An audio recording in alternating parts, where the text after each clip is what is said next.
بسم اللہ الرحمن الرحیم۔ زکوٰۃ کے لغوی معنی دو ہوتے ہیں، ایک ہوتا ہے پاکیزگی اور دوسرا ہے اضافہ۔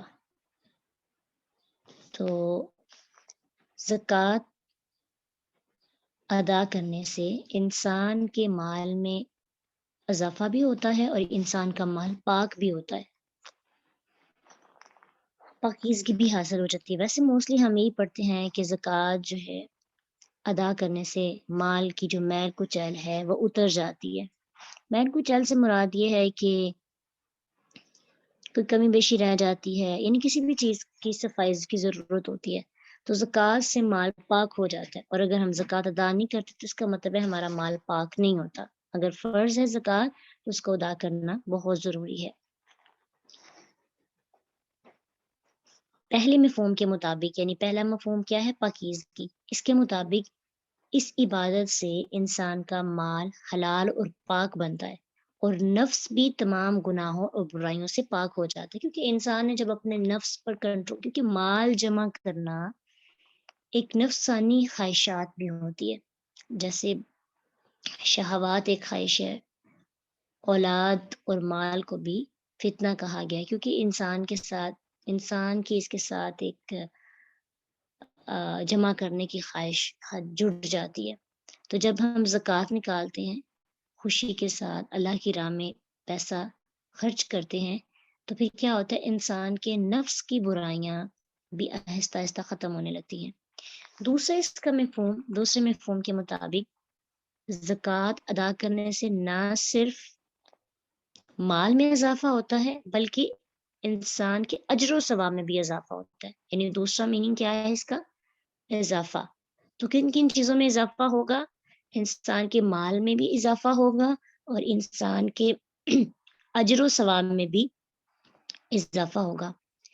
قرآن کی روشنی میں ہم اس کو دیکھتے ہیں کہ اللہ سبحانہ تعالیٰ سورۃ توبہ آیت نمبر 103 میں اللہ سبحانہ تعالیٰ فرماتے ہیں، خذ من اموالہم صدقۃ تطہرہم وتزکیہم بہا۔ اے نبی صلی اللہ علیہ وسلم، تم ان کی اموال سے زکوٰۃ لو تاکہ ان کو گناہوں سے پاک کرو اور ان کے درجات بلند کرو۔ تو کیا پتہ چلا؟ ادائیگی زکوٰۃ گناہوں کا کفارہ اور درجات کی بلندی کا بہت بڑا ذریعہ ہے۔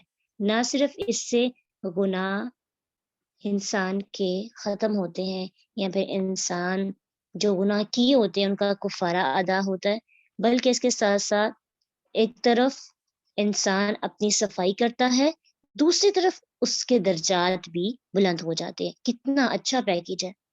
موسٹلی اگر آپ دیکھیں تو اس پیکیج کو اگر دنیا کے کسی معاملات میں دیکھیں تو پیکیج کے اندر ایک طرح کی ہی چیز ہوتی ہے، یعنی آپ نے اگر کوئی چیز ریموو کرنی ہے صرف ریموو ہی ہوگی، اضافے کے لیے آپ کو الگ سے محنت کرنی پڑتی ہے۔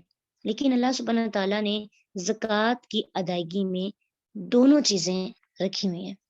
پھر اسی طرح سورۃ روم آیت نمبر 39 میں اللہ سبحانہ تعالیٰ فرماتے ہیں، وَمَا آتَيْتُم مِّن زَكَاةٍ تُرِيدُونَ وَجْهَ اللَّهِ فَأُولَٰئِكَ هُمُ الْمُضْعِفُونَ۔ جو زکوٰۃ تم اللہ کی خوشنودی حاصل کرنے کے لیے دیتے ہو، اس سے دینے والے ہی اپنے مال میں اضافہ کرتے ہیں۔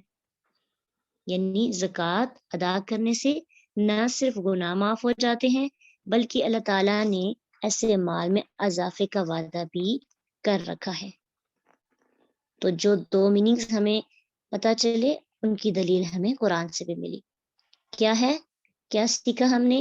زکوٰۃ ایک طرف ہمارے مال کو پاک کرتی ہے، دوسری طرف اضافہ کرتی ہے۔ کن چیزوں میں؟ اجر و ثواب میں اضافے کا باعث بنتی ہے اور ہمارے مال میں بھی اضافے کا باعث بنتی ہے۔ حدیث بڑی دفعہ آپ نے پڑھی ہوگی اپنی بکس میں بھی کہ صدقہ مال کو کم نہیں کرتا۔ سود مال کو کم کرتا ہے لیکن صدقہ مال کو کم نہیں کرتا۔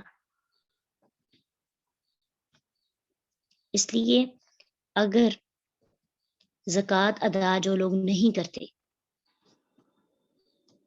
تو ان کو جو ہے اس چیز کا ہم نے احساس دلانا ہے تاکہ ہم اویئر ہوں اور اپنے ساتھ رہنے والوں کو بھی اویئر کریں۔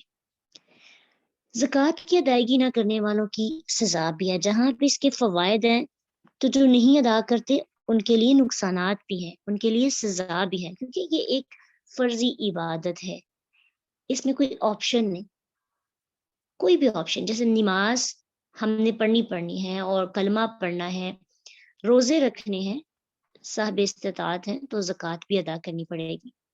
اللہ تعالیٰ قرآن میں فرماتے ہیں سورۃ توبہ آیت نمبر 34 to 35 والذین یکنزون الذہب والفضة ولا ينفقونها فی سبیل اللہ فبشرہم بعذاب دردناک عذاب کی خوشخبری سنا دو کہ ان لوگوں کو جو سونا اور چاندی جمع کر اللہ تعالیٰ کی راہ میں خرچ نہیں کرتے، اللہ کہتے ہیں ایک دن آئے گا کہ اس سونے چاندی پر جہنم کی آگ دہکائی جائے گی، پھر اس سے ان لوگوں کی پیشانیوں، پہلوؤں اور پیٹھوں کو داغا جائے گا اور کہا جائے گا یہ ہے وہ خزانہ جسے تم سنبھال کے رکھتے تھے، اب اپنے خزانے کا مالک ہو۔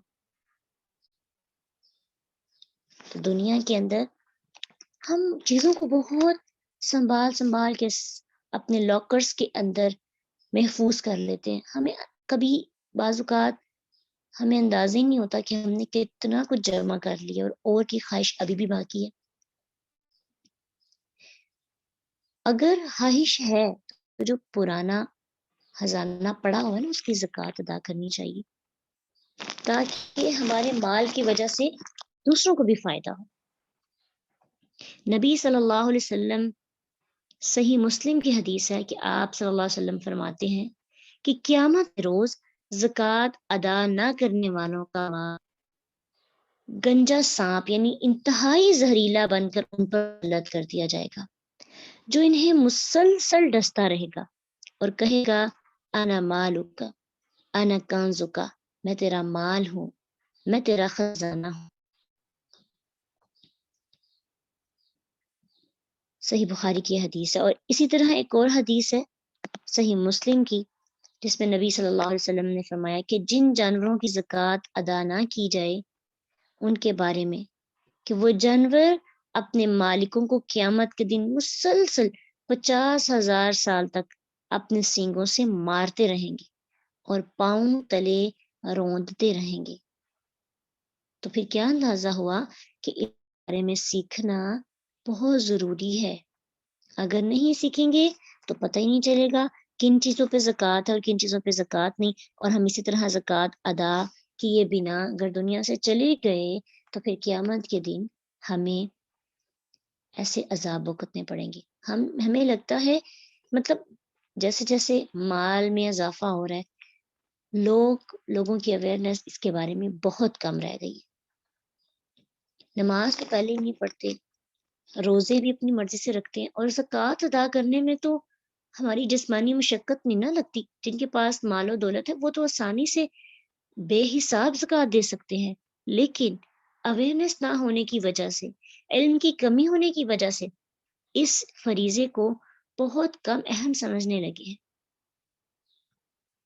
تو اللہ سبحانہ تعالیٰ نے زندگی کے اندر اللہ ہمیں ایسی دولت دے، مال دے، ہم لوگوں پہ خرچ کر سکے، اللہ اتنا مال دے کہ ہم زکوٰۃ دے سکیں۔ زکوٰۃ دینے سے تو خوشی ہونی چاہیے نا کہ کسی کی مدد بھی ہو رہی ہے اور دوسرا ایک اہم فریضہ ادا ہو رہا ہے۔ اسی طرح ایک اور حدیث ہے کہ اللہ سبحانہ تعالیٰ 2 فرشتے اللہ سبحانہ تعالیٰ کی طرف سے آسمان دنیا سے اس دنیا کے اندر آتے ہیں اور آ کر کہتے ہیں کہ اے اللہ جو مال خرچ کرتا ہے اس کو بہترین مال عطا فرما، اور جو خرچ نہیں کرتا اس کے مال کو ہلاک کر دے۔ یعنی زکوٰۃ کی ادائیگی نہ کرنے والوں کا مال تباہ و برباد ہو جاتا ہے۔ اور ہم دیکھتے بھی ہیں کہ آپ کہتے ہوں گے کہ نہیں مال تو بظاہر ہی ہمارے پاس اتنا ہی رہتا ہے بلکہ کم نہیں ہوتا، تو یہ اللہ کے رسول کی بات کے صدقہ مال کو کم نہیں کرتا، خرچ کرنے سے مال کم نہیں ہوتا بلکہ بڑھتا ہے۔ اور پھر ہم نے بھی آیات بھی پڑھی کہ جو زکوٰۃ ادا کی جاتی ہے اس سے مال دگنا ہوتا ہے، بڑھتا ہے دینے والے کا مال اور بڑھ جاتا ہے۔ تو اللہ کا قرآن، نبی صلی اللہ علیہ وسلم کی بات تو کبھی بھی نہیں اپوزٹ ہو سکتی حقیقت سے نا۔ اس لیے زکوٰۃ ادا کرنے سے مال کم نہیں ہوتا، اگرچہ ہم اس کو نہیں ادا کریں گے ہمارے مال سے برکت ختم ہو جائے گی، کوئی ایسا لاس ہوگا کہ ہم اس کو برداشت ہی نہیں کر پائیں گے، اور اس سے ہمارا مال کافی حد تک نقصان میں چلا جائے گا۔ آج ہم دیکھتے ہیں کہ اچانک سے مال و دولت کی طرف سے ہمیں کوئی نہ کوئی مصیبت پریشانی آ جاتی ہے، ہمارا مال ہمارے لیے فتنہ بن جاتا ہے۔ جتنا مال بڑھتا جا رہا ہے ہماری ذہنی اذیت بڑھتی جا رہی ہے، اس کی ریزن ایک یہ بھی ہے کہ ہم اس کو خرچ نہیں کرتے، یعنی خرچ کرنے میں ہمارا ہاتھ تنگ ہے اور جمع کرنے میں ہمارا ہاتھ بہت کھلا ہے کہ جمع کرتے جائیں، اور خرچ کرتے وقت اپنوں پہ، اپنی ذات پہ خرچ کرتے وقت بھی ہم 10 دفعہ سوچتے ہیں، اپنے رشتوں پہ خرچ کرتے ہوئے بھی، اور پھر یتیم اور مسکینوں اور غریبوں کو صدقہ زکوٰۃ کرتے وقت بھی ہمارا دل جو ہے تنگ پڑ جاتا ہے۔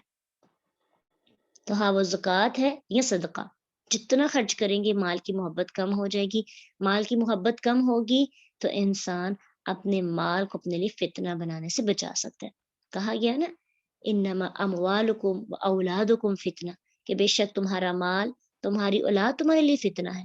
تو فتنہ کیسے بنتی ہے اولاد اور مال؟ جب ہم ان سے ہر چیز سے بڑھ کے محبت کرتے ہیں۔ الذی جمع مالا وعددہ، سورہ ہمزہ میں ہم پڑھ کے ہیں ویل لکل ہمزۃ لمزہ الذی جمع مالا وعددہ، ہلاکت ہے کن لوگوں کے لیے جو مال گن گن کے رکھتے ہیں۔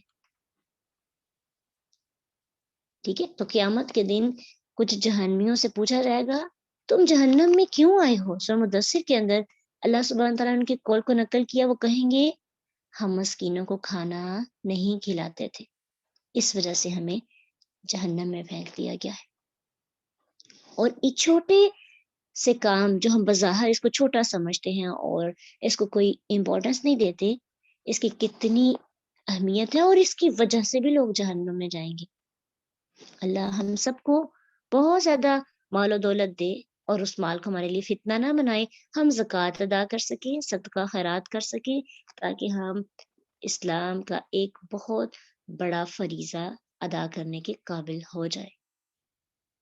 انشاءاللہ ہم سیکھیں گے کہ زکوٰۃ کن کن چیزوں پر دی جاتی ہے اور کن کن لوگوں کو دی جائے گی انشاءاللہ۔